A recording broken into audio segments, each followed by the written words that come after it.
Ce minéral dressé ou couché, à quel ordre appartient-il? À quel désordre? Cela n'a pas de nom précis dans aucune langue, pas d'histoire propre. C'est nulle part. Cela pourrait être n'importe quand. Même sous ce ciel dont tout juste une vague teinture d'encre violette essaye de nous convaincre qu'il est méditerranéen.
Mais c'est en vain que je cherche, que je m'éloigne, que je m'approche. Que je multiplie les points de vue pour essayer de dévoiler le visage du Dieu caché, au nom duquel s'est échafaudé un jour ce charnier.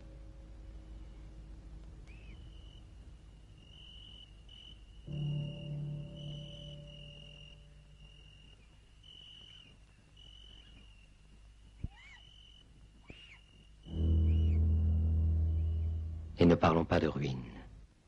N'incriminons pas le temps, comme si ces pierres avaient été vaincues par les années.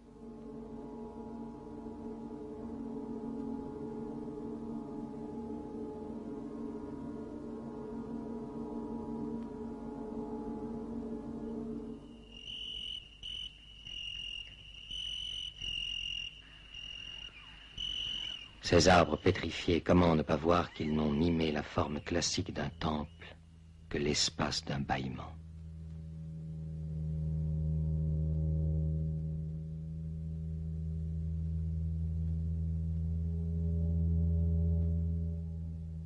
Ceux qui l'ont construit ne lui ont donné cet aspect que par une sorte d'acquis de conscience, bien convaincus au fond d'eux-mêmes qu'à peine entassés les uns sur les autres, à peine plantés en allées rectilignes le long du cordeau, ces morceaux de matière informe arrachés à la matière iraient reprendre tout doucement comme les mâts d'un grand vaisseau fantôme leur lente dérivation à travers le règne minéral qui, pas un instant, n'avait cessé d'être le leur.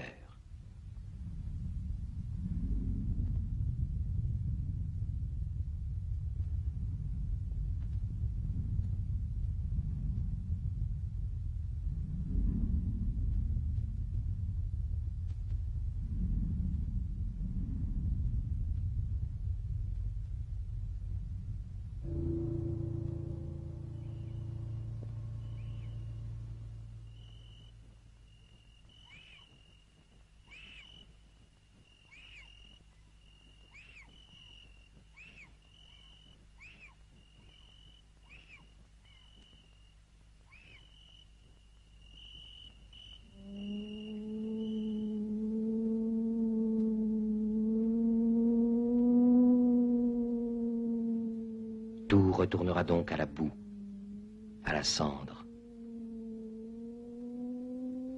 Rien ne peut défier le temps. Comment oserait-on?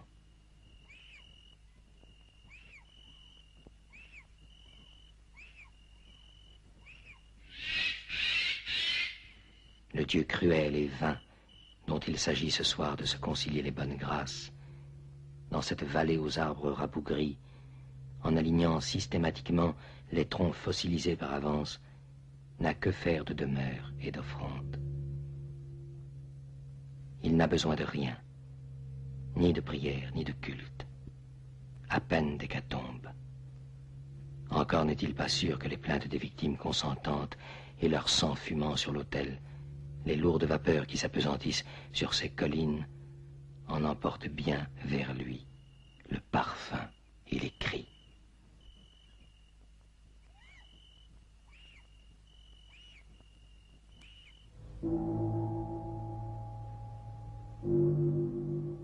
C'est le vieux dieu Temps, avec sa barbe de fleuve, le dieu du temps, où il n'y avait pas encore les hommes, pas même encore le temps.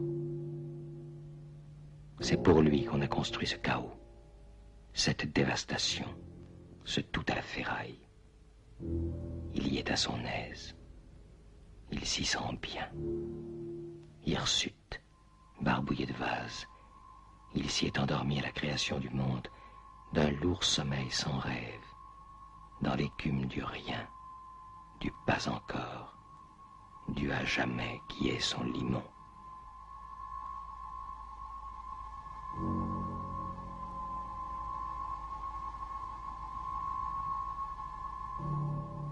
Ne le réveillez pas.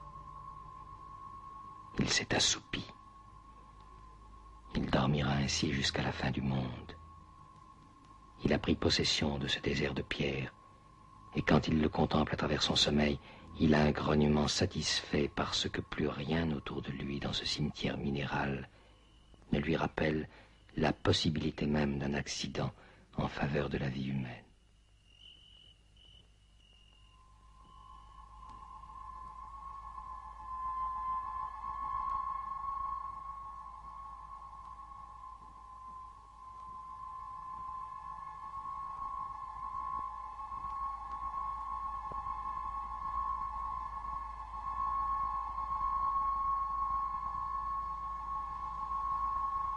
Nous sommes encore au premier jour, avant que tout ait commencé. Dans ce jardin d'horreur que j'ai pourtant baptisé temple, moi une fois et pour toujours, parce que je suis le Verbe, même si jusqu'à la marque de la main de l'homme s'est effacé sur la pierre, à jamais.